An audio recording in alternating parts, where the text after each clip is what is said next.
Bonjour, je suis Kevin et je suis avec Théo. Bonjour.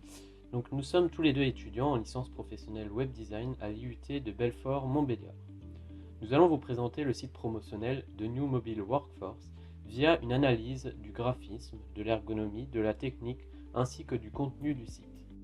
Alors ce site, il présente comment l'entreprise Citrix elle conçoit les Formule 1 de la team Red Bull et plus particulièrement les données qu'ils utilisent pour faire ça. Citrix, c'est le partenaire technique de Red Bull. Depuis 2007, ils amènent leur expérience et leur expertise technique pour améliorer les voitures de la compagnie. Le site que l'on a analysé aujourd'hui a été publié à la rentrée 2017.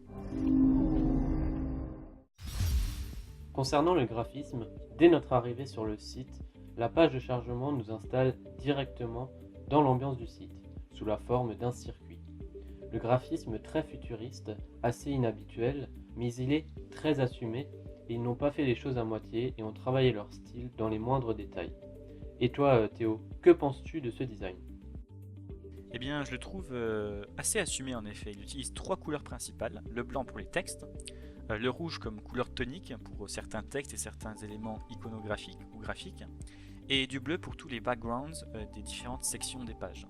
Le site utilise aussi beaucoup la parallaxe avec des photographies de haute qualité, et cette parallaxe est aussi bien utilisable avec la souris sur un PC qu'en bougeant le smartphone quand on est en version mobile.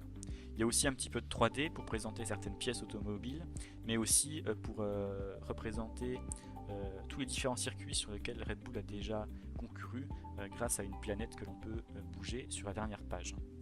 Enfin, on trouve aussi beaucoup de vidéos, et d'ailleurs ces vidéos s'intègrent visuellement parfaitement à toutes les pages parce que le graphisme a été travaillé de la même manière. D'ailleurs, on peut aussi voir qu'il y a beaucoup d'animations sur le site, n'est-ce pas Kevin? Exactement, le site est très dynamique, il est constamment en train de bouger. D'ailleurs, l'arrière-plan ne cesse de bouger, on a toujours du mouvement. Les animations sont très rapides, les transitions sont faites avec des bruits de Formule 1, cela nous rappelle le sujet, et les transitions entre les différentes pages visuelles sont assez spéciales et je ne saurais les définir. Côté ergonomie, ce site, il en présente une qui est assez complexe, ou plutôt inhabituelle. En effet, il propose trois manières de se déplacer dans les différentes sections et pages, et cela peut, à première vue, perdre les utilisateurs de cette interface. Mais à l'utilisation, on va voir qu'on s'y habitue assez vite et que c'est assez intuitif. D'ailleurs, est-ce que tu peux nous expliquer un peu comment fonctionne la navigation, Kevin? Oui, bien sûr. Donc, nous avons trois possibilités de navigation. La première est au scroll de la souris pour passer d'une section à une autre section sur les différentes pages. Nous avons également le clic souris sur les boutons dédiés pour passer d'une page à l'autre ou en cliquant sur des liens hypertextes. Nous avons également le clic souris enfoncé, puis avec un balayage sur le côté pour manipuler les objets 3D ou encore pour passer d'une page à l'autre. Le swipe sur smartphone pour passer d'une page ou d'une section à l'autre. Le hover est aussi beaucoup utilisé sur certains boutons, mais surtout sur des points précis, des photographies. Au passage de la souris, un texte apparaît et explique donc de quoi il s'agit.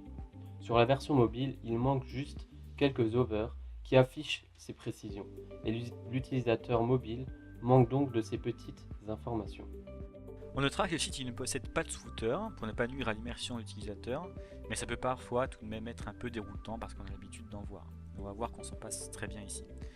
Le menu de navigation est accessible au clic sur le bouton en haut à droite de la fenêtre, mais ce dernier il apporte pas grand chose, c'est juste un raccourci pour aller d'une page à une autre, il apporte pas de nouvelles informations.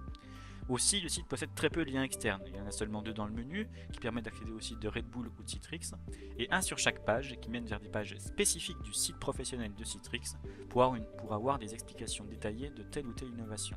Donc c'est à la fois une bonne et une mauvaise chose, parce que ça fait perdre totalement l'immersion dans laquelle l'utilisateur est plongé. Mais c'est aussi une porte d'entrée assez efficace vers le site principal de Citrix, et c'est à noter. Et enfin, on peut voir aussi que le parcours utilisateur du site, il se fait un peu sous la forme d'une histoire, d'un storytelling, en passant de page en page. Enfin, on va parler un petit peu de technique, et pour ça, on va laisser la parole à Kevin. Le site utilise une technologie appelée Flash Talking. C'est un système de diffusion d'annonces intelligentes. En gros, c'est une API qui implémente des comportements créatifs et des fonctionnalités principalement basées sur du JavaScript incorporé à la page à l'aide d'un iframe. Avec cela, on associe bien sûr les derniers standards du web, HTML5, CSS3 et JavaScript.